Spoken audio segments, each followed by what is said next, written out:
All right, everybody. There you go. Thanks, sir. Welcome to the 3 on 5th this morning down in the lounge on 5th. Here with Bruce Busch and Karen Berger. What's a lot of you guys know who he is already. Yeah. We got Dakota Wins. We got myself, Chad Renfro. Welcome. Hell yeah. Giving you delusions of grandeur. I love it. Hey everybody, how's it going? All you people that I invited to come on tonight, let's see who we got here. Hey, Happy, we got Chip, we got Mom Jim. Craig Forsyth, that's my boy Hack right there, man. No, he goes by Hack. It's an old term. I forgot what it means. Oh yeah, it's an acronym for something. Right, Hack? It's your children and you and your wife. That's it. Hello, Craig. Yeah. Bruce, yeah. Bruce, you in the house. That's me, baby. Welcome, everybody. Yeah. We got an event tonight with Bruce. Basically, we're all just hanging out. Bruce will be talking cigars with all the members here. Yeah. We're in Anchorage, Alaska, by the way. I don't know if you guys knew that or not. That's an important fact that we're in Anchorage, Alaska. Because it's like, people don't think there's a cigar scene out there, but there is. So it's getting better and better every year. That's because of you guys, dude. I'm full of shit, right? Flattery will get you everywhere.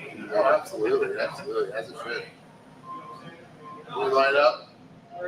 Smoking the Extellies today. Extellies, love it. Is that right? Extelli.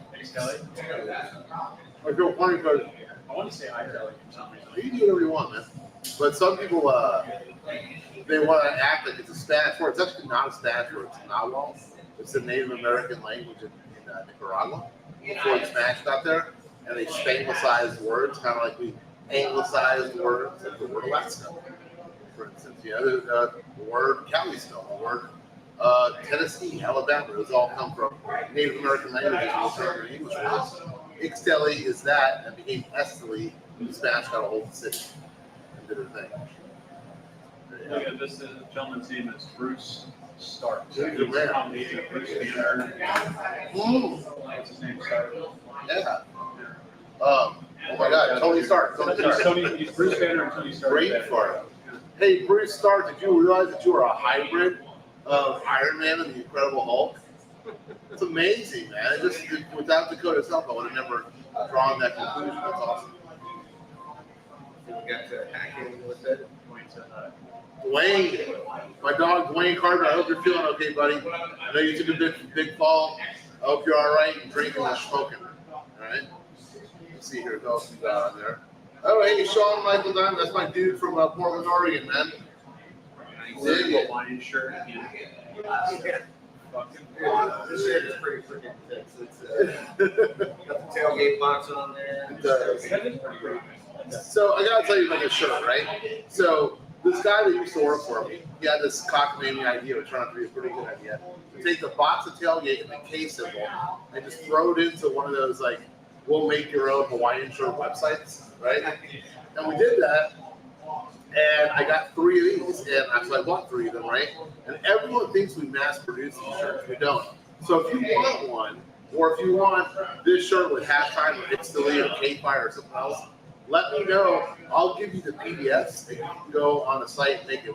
We don't have any. I just made this for myself because everyone's always like, "Bruce, get me one of the shirts." Get me. I can't. I don't have it. Of course. Sounds like some merch is coming in the future. Perhaps. Yeah. It'll be pretty awesome if you did that. I'm gonna pick one up actually. Okay. Freaking Ben would love one of those shirts. Oh, really? If you guys do get one, get Pro Snaps, and don't tell Ben because I'll get it as a Christmas gift. Sean, I got you covered, man. Sean, give me your info, your email, whatever, and I'll slide you the PDF files and. You could make your own Hawaiian shirt. They're pretty easy to do, man.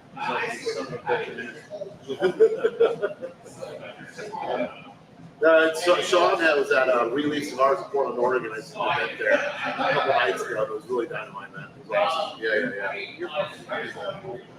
I know. So was that the end of the road trip? No. If you start the road trip right there, the actual driving portion. The driving started in Kalispell, Montana. So I flew to Minneapolis, visited 2 clients. I flew to Kalispell, Montana, got a rent-a-car, went to Missoula, Coeur d'Alene, Spokane, Bend, Portland, parked the car, gave it back in, flew up here to Alaska, Anchorage.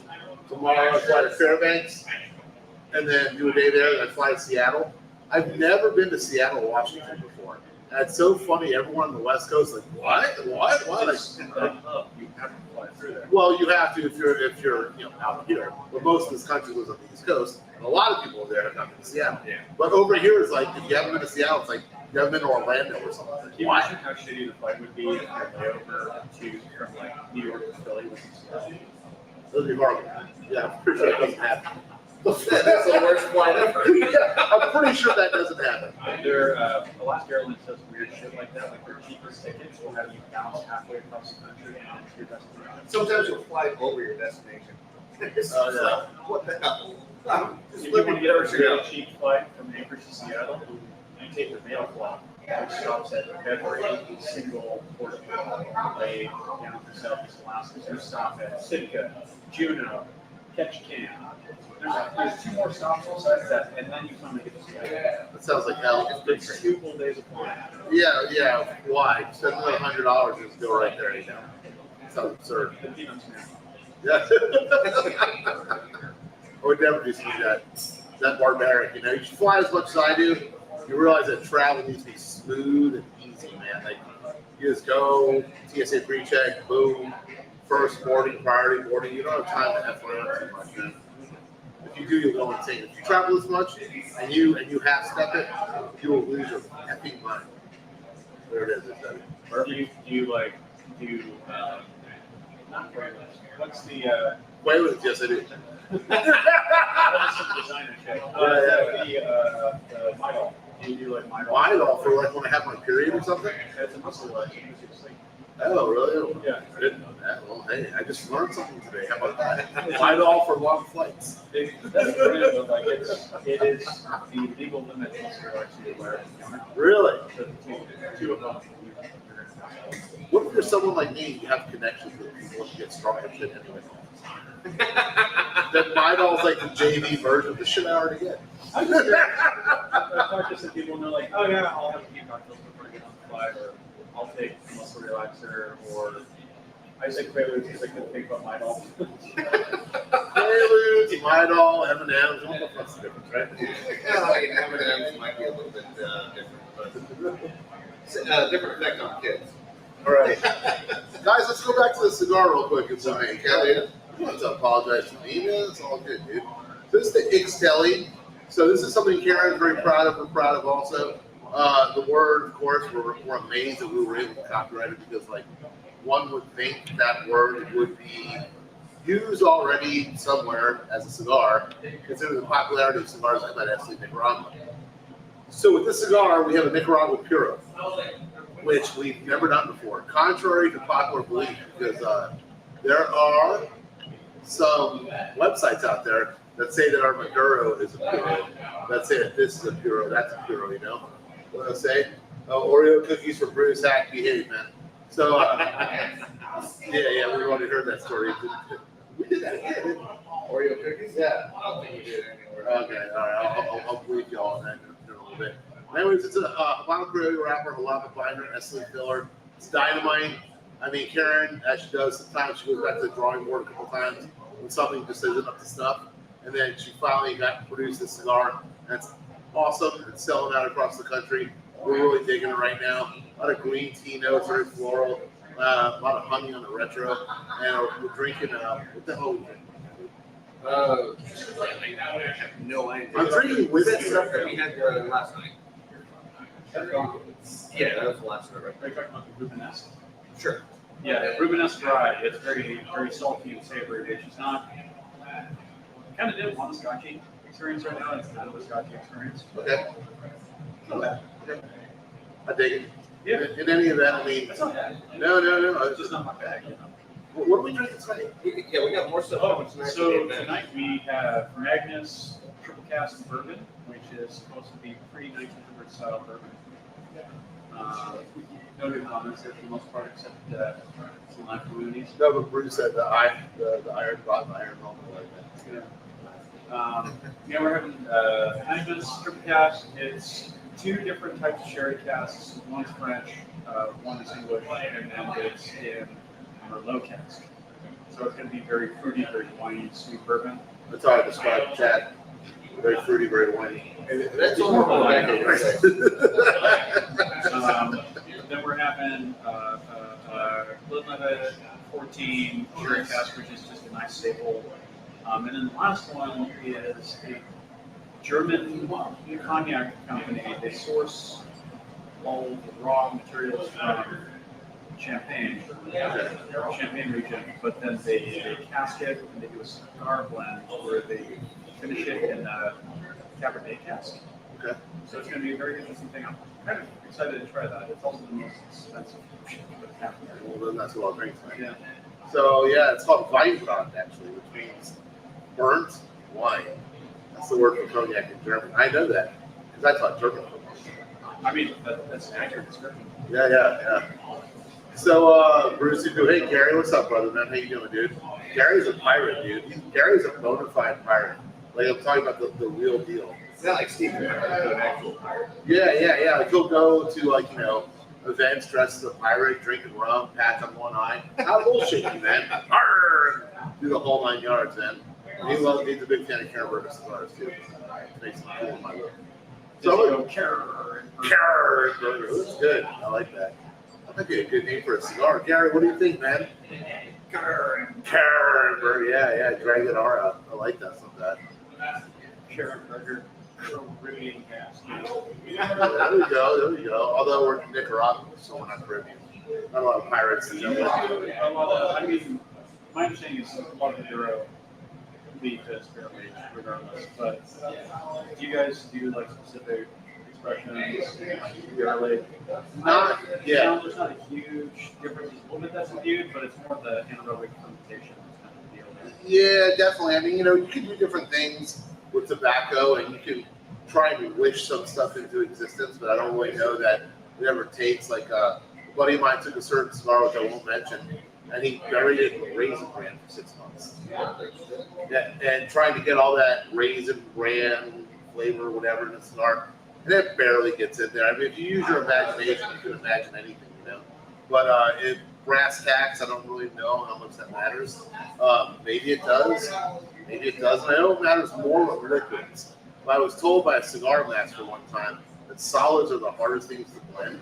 So if there's no liquid, if like all the materials are really not touching each other, it's hard to get whatever is in the wood into the tobacco. You can get what's in the wood of the cask into the liquid, but it's very hard to get it into the tobacco.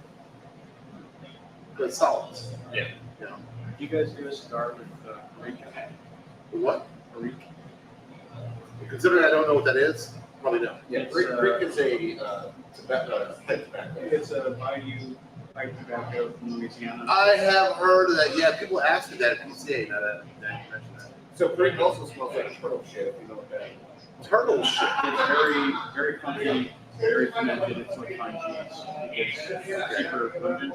Yeah. I've had a couple cigars from the Philippines, China, and Japan, of all places where they actually use long filler ferment as part of their blend. Really? And it adds like Well, I mean, just a weird kind of savory funk to it. well, the savory is definitely going to be there, but maybe too savory. There's too much of a good thing, Like I always say, porn stars are tired of having sex. So there's too much of a good thing. So if the flavor continues on, that means like this never stop, and that's an aftertaste, which is not what we want. We want to finish. I don't know if anyone smokes Korean cigars like spirits. I've It's usually like a little tiny bit blended into something else that has that little I've had a couple people come in and they wanted just to try straight Korean, and You're just like, you don't want to. I tell them you want to blend it with something else. It's great to blend it But smoking it straight up, you're gonna not have a good time. You just gotta explain this white lightning. You need flavor ingredients. They still do it because they're very curious. And they come back and tell me I'm right.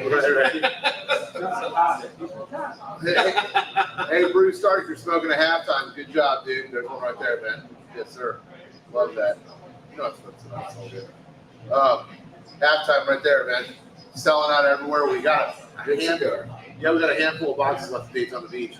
Once I go back home to Florida and hop on the horn, they'll all be gone in a day. Yeah, they're gonna have 2 boxes left. Yeah. Amen. So, talking about the tobacco from Louisiana, we're talking about, I think that's kind of the future of this business right now because a lot of ideas have been done right now, right? Yeah. So, Ecuadorian Maduro, which is a fabulous wrapper, Ecuadorian Habano, San Andreas to the max. Lots of tobacco has been used excessively. Brazilian seems like not the new hot thing, but the thing that's taking up the radar. Brazilian tobacco, kind of like other tobaccos as well, goes away, then comes back, goes away, comes back, right? So it might be time for that, but what I was going to say is, it's time for new tobaccos. It's time to grow in different regions.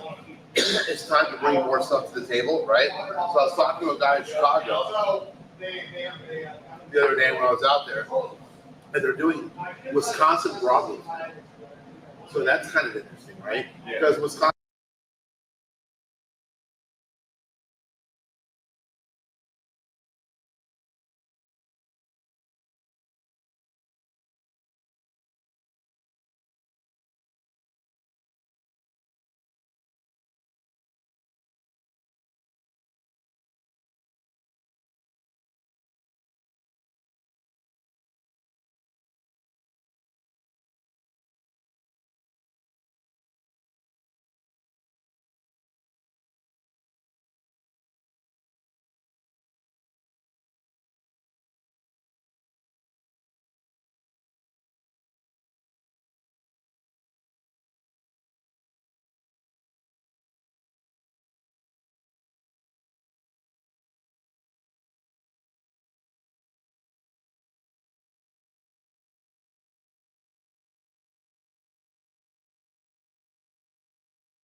Oh, there it is. Yeah, we're back. We're back.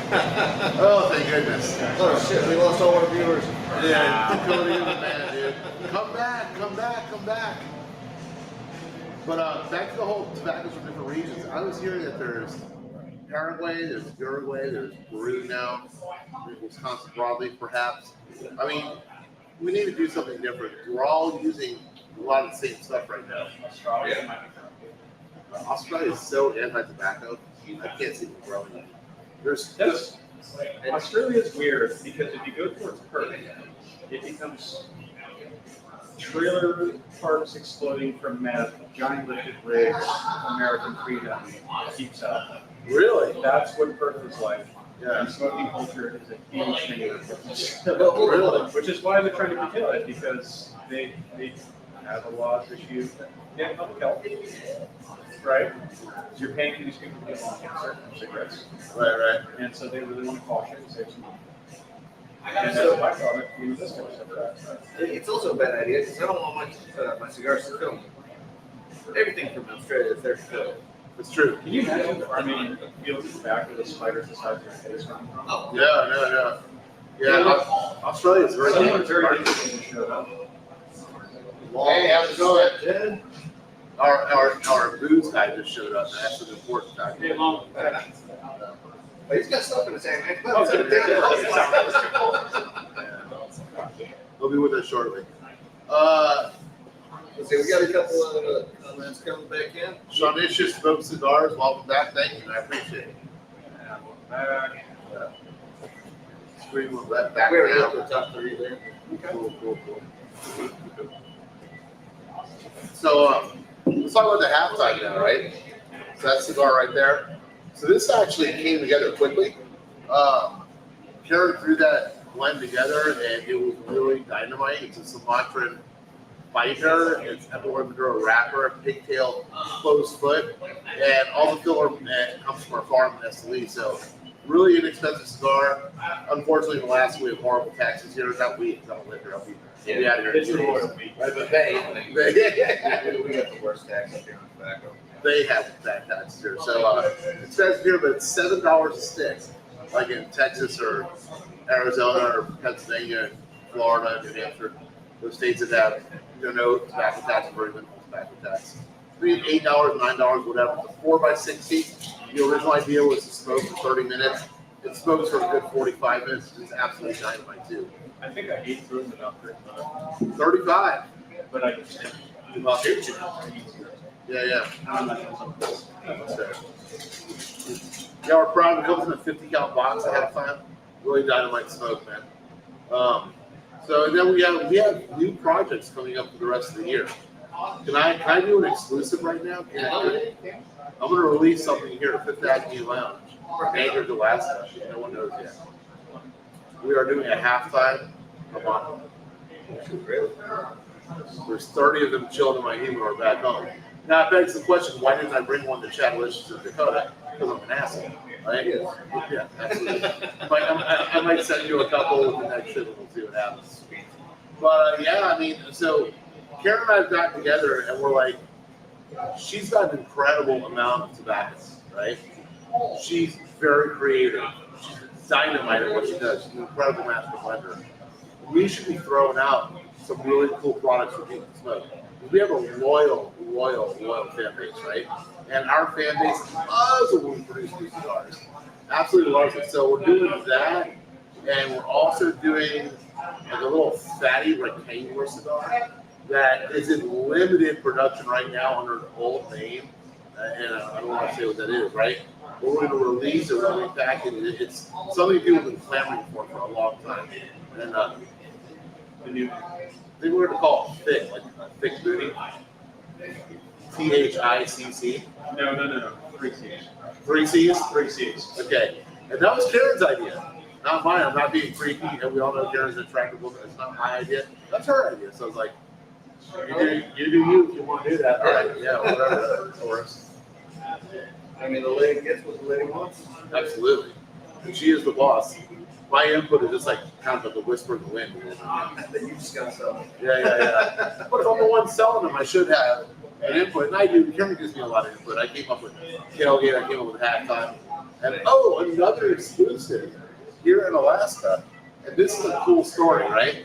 So in 7 different lounges around the United States, in South Carolina, Texas, Wisconsin, Florida, a couple other places, we've had people saying that I love the halftime, but I want more cigars. It's so dynamite, I want more of it, right? So I didn't come up with this name. 7 other people have come up with the same idea. 6x60, call it overtime. Yeah, that's perfect. And That's perfect. it is. And I presented that to Karen a couple times. I said, no, Bruce, no. And then finally she's like, okay, Bruce, overtime, we'll do it. Like, yes. Well, you know, that's market research right there. If you've got 7 different lounges. 7 people come to you randomly saying you need a bigger cigar. Yeah.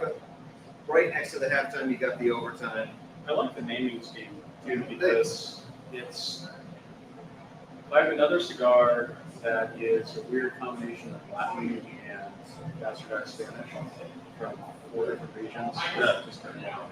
But it's like I appreciate that they come up with new things and this and that, but like there's only a couple companies that make a quality product that are like, you know what? Let's just a little bit of fun and not take ourselves so seriously. And you got yourself a nice little human bag too.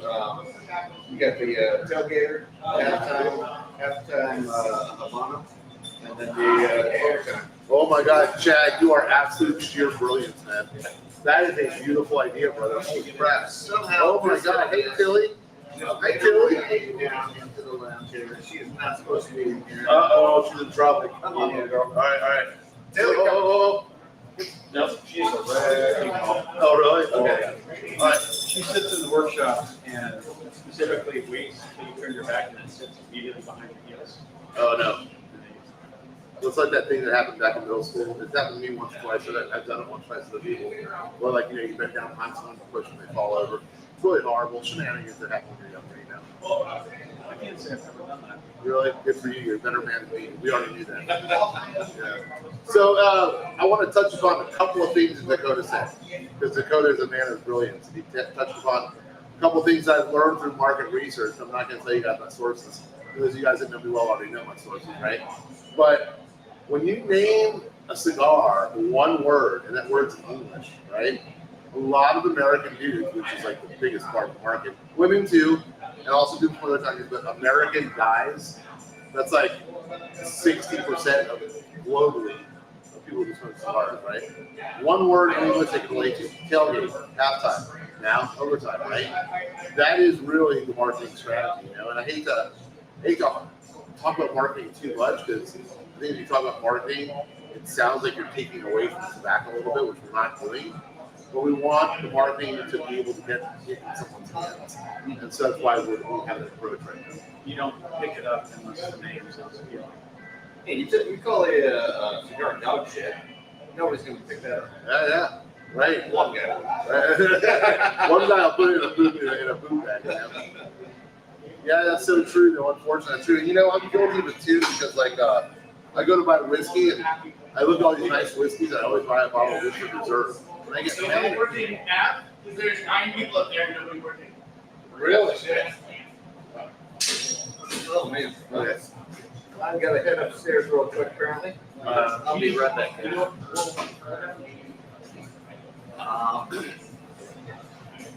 will maybe adjourn. Yeah, we can do that. Absolutely. Guys, thanks for tuning in, right? We appreciate you guys. We're going to call it a day because we have to get going. We have an event coming up. Thank you guys for tuning in. Here about halftime and Ixley. I appreciate y'all. And actually, out.